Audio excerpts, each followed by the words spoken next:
지금 여러분께서는 김현정의 뉴스쇼를 듣고 계십니다. 저는 퇴근길의 다크호스 김종대의 뉴스업 김종대입니다. 지난주 서울 용산의 한 아파트 지하주차장에서요. 미국의 전기차죠. 테슬라가 벽면에 부딪히면서 불이 났습니다. 조수석에 타고 있던 차주는 숨졌고 운전을 했던 대리기사는 다행히 목숨을 건졌는데요. 사고 당시에 차량이 제어가 되지 않았다 이렇게 주장하고 있는 상황입니다. 원인 규명을 위해서 국립과학수사연구소에 맡겨진 상태인데 그런데 차량 자체의 결함이냐 운전 미숙이냐 이 문제를 떠나서 전기차 전기 제어 방식에 대해 생각해볼 지점이 아주 많다라는 그런 전문가 의견이 있습니다. 도대체 무슨 얘기인지 대림대 자동차학과 김필수 교수 연결을 해보죠. 김 교수님 안녕하세요. 네, 안녕하세요. 사고 현장에 나가보셨다면서요. 안에까지는 못 들어가 봤고요. 네. 입구 자체부터 어떻게 지하 주차장이 생겼는지에 대한 것들은 확인을 했습니다. 가서. 네. 아니 멀쩡하던 차가 왜 벽에 가서 갑자기 충돌을 했느냐. 네. 사고 원인 어떻게 보세요? 일단 아직 경찰청 조사이기 때문에 완벽하게 원인이 나오기는 어렵지만은 전기차 급발진에 대한 것들도 100% 보장하기는 어렵거든요. 그래서 그것도 조사를 해봐야 되겠지만은 또 한 가지는 주변의 환경이 어땠느냐라는 걸 좀 봐야 되는데 네. 그거는 좀 아닐 것 같습니다. 위치 자체가 워낙 지하 주차장의 폭이 넓고 또 밝고 또 직진에 대한 부분들이기 때문에 네. 아마 환경적으로 다른 차가 진입했다든지 이런 것들은 또 아닐 가능성도 있고 또 한 가지는 기기 조작에 대한 부분들 운전자의 미숙이라고 볼 수가 있는 거죠. 그 부분도 집중적으로 아마 볼 것으로 보이기 때문에 아마 이 차종 자체가 일반 내연기관차와 틀리게 오른쪽 중간쯤에 이 모니터가 큰 게 있어서 네. 주로 일반 내연기관차가 좀 틀린 부분들이 있고요. 또 한 가지는 이 차가 모터가 2개 방식인데 제로백 즉 정지 상태에서 100km 이르는 굉장히 이 정지 상태에서 움직일 때 속도가 워낙 빠르기 때문에 제로백이 얼마나 돼요? 가속 페달 한 3초 좀 지날 겁니다. 그러니까 가속 페달 조금만 올려도 튕겨나갈 정도로 차가 급가속이 될 정도입니다. 그렇기 때문에 운전 미숙에 대한 부분들 아마 집중적으로 조사할 것을 좀 보고 있습니다. 급발진이냐 운전 미숙이냐 일단 이 부분은 네. 조사를 해봐야 정밀 조사를 해봐야 알 수 있는 거고 네. 그것보다 더 중요하게 이번에 우리가 봐야 될 부분이 있다 그러셨어요. 그건 왜 그러냐면은 이제 전기차가 이 모델이 세계에서 가장 진보된 전기차라고 보시면 될 것 같아요. 네. 우리가 일종의 전기차 전용 플랫폼이라고 해서 바닥에다가 배터리하고 모터를 깔거든요. 이렇게 바닥에다 깔아놓다 보니까 무게중심도 낮고 또 배선수도 줄어들고 우회 공간 활용도도 높고 일석십조의 현상이 있는 게 바로 전기차 전용 플랫폼입니다. 이 차가 바로 바닥에 배터리가 깔려 있었는데 네. 바닥에 있다 보니까 프레임 속에 리튬이온 배터리 자체가 이 에너지 밀도도 그렇고 가장 장점이 크지만 가장 큰 단점이 뭐냐면은 네. 충격이나 압력 같은 걸 받게 되면은 열이 많이 발생을 해서 화재가 생길 수가 있습니다. 그래서 국내에서도 얼마 전에도 국산차 하나가 10여 건의 화재가 생긴 것도 배터리 문제라고 보시면 되거든요. 코나였죠? 코나 전기차. 맞습니다. 예. 이번에 테슬라 차량이 부닥친 거는 왼쪽에서 부닥쳤는데 아마 제가 보기에는 틀이 밀리면서 안에 있는 배터리가 오른쪽 부분이 압력을 받으면서 오른쪽 부위부터 화재가 발생을 했어요. 그래서 영상을 보면은 오른쪽 앞부분부터 불이 붙기 시작하는 모습을 볼 수가 있거든요. 잠시만요. 그 영상을 네. 저희가 준비했습니다. 유튜브나 레인보우 모니터를 통해서 보실 수 있도록 소방관들이 도착을 해서 지금 불을 끄고 있는 장면이에요.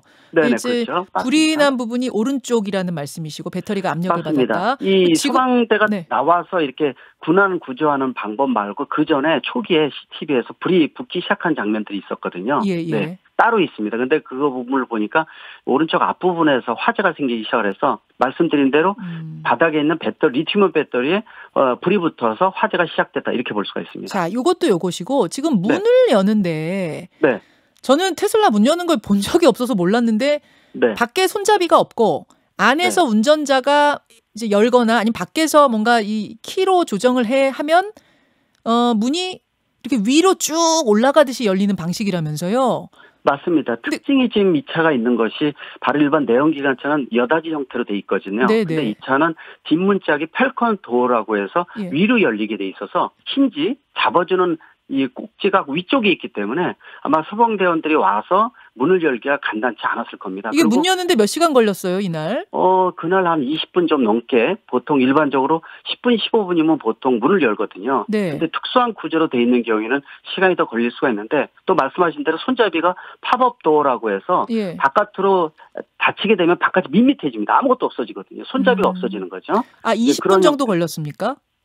15분에서 보통 20분이라 그러는데 지금 나오는 거로는 20분 정도 걸렸다 이렇게 지금 알려져 있습니다. 아니 어떤 뉴스에는 한 몇 시간이 걸렸다, 뭐 4시간이 걸렸다 이런 아닙니다. 얘기도 있던데 그건 아니군요. 그건 아니고요.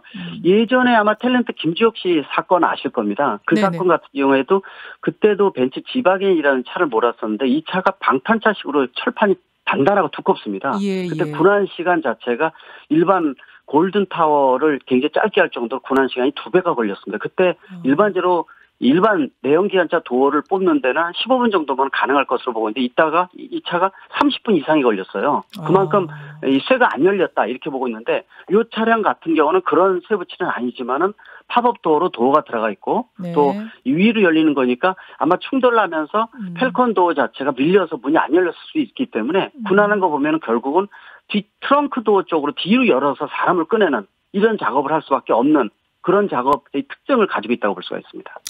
자, 그래요. 여러분, 전기차는 대세입니다. 이게 뭐 지구 환경 문제 때문에라도 2050년까지 탄소 배출 제로로 하겠다라는 목표에 따라서 전기차, 수소차 이런 것들이 점점 늘어날 거예요. 그렇게 가는 게 또 방향도 맞아요. 문제는 이대로 괜찮은가? 보완, 개선할 점은 없는가 하는 거거든요. 지금 전기차 사려고 하시는 분들 혹은 타고 계시는 분들 이번 사고 보고 굉장히 불안해하세요. 어떤 부분이 좀 보완, 개선이 돼야 될까요?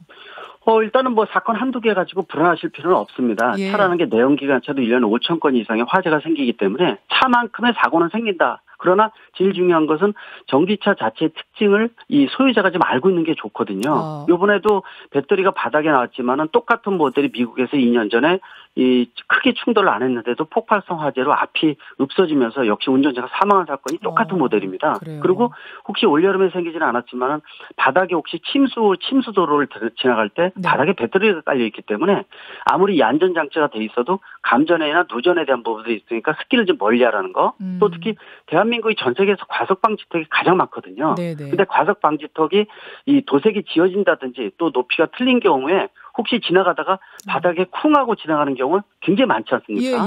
근데 이런 충격 같은 경우는 전기차 같은 데는 바닥에 배터리가 깔려 있는 경우 좀 조심해서 충돌이 안 일어나게끔 만들어줘야 된다는 거. 또 얼마 전에도 이 전기차 리콜을 발표했지만은 전자브레이크 같은 거, 전기에너지가 차단됐을 때 안전장치에 대한 어떤 유무에 대한 거, 작동에 대한 거 이런 것들도 있기 때문에 지금 말씀드린 이런 여러 가지 부분들을 좀 운전자가 인지하는 것도 중요하고요. 또 소방청에서는 이 수입차나 국산차가 전기차가 새로 나오면은 그 차의 특징에 대해서 다 발부를 받아서 소방대원들이 구원할 때 이 배터리가 어디 있는지 또 어떤 특징이 있는지 이런 것들을 좀 모아서 매뉴얼이 있습니다. 따로. 그래서 상당히 이런 것들도 좀 고민을 해야 된다 이렇게 말씀드릴 수가 있습니다. 그 전기차는 배터리가 다 바닥에 깔려 있어요?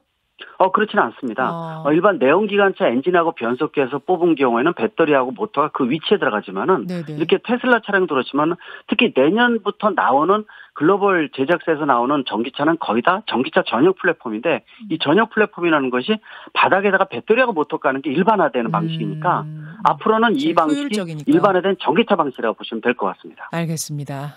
그런 특성을 좀 알고 운전해야 되고 이번 경우 같은 경우 뭐 조사 결과 나와봐야 알겠습니다만 대리운전자한테 맡긴 거였거든요. 전기차 방식은 내연기관차와는 이 조작 방식부터 다르기 때문에 그렇게 맡길 경우에 또 단단히 주의시키면서 이렇게 맡겨야 되는 것도 중요하겠네요.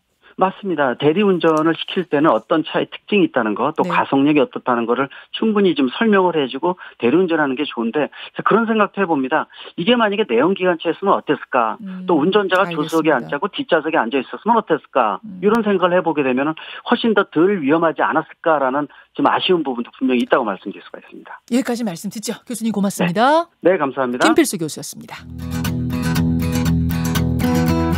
김현정의 뉴스쇼는 청취자 여러분의 참여로 이루어집니다. 트위터, 페이스북, 레인보우 게시판, 그리고 단문 50원, 장문 100원의 유료 문자 샵 1212, 우물정 1212 통해 참여하실 수 있습니다. 김현정의 뉴스쇼, 여러분과 함께 만듭니다.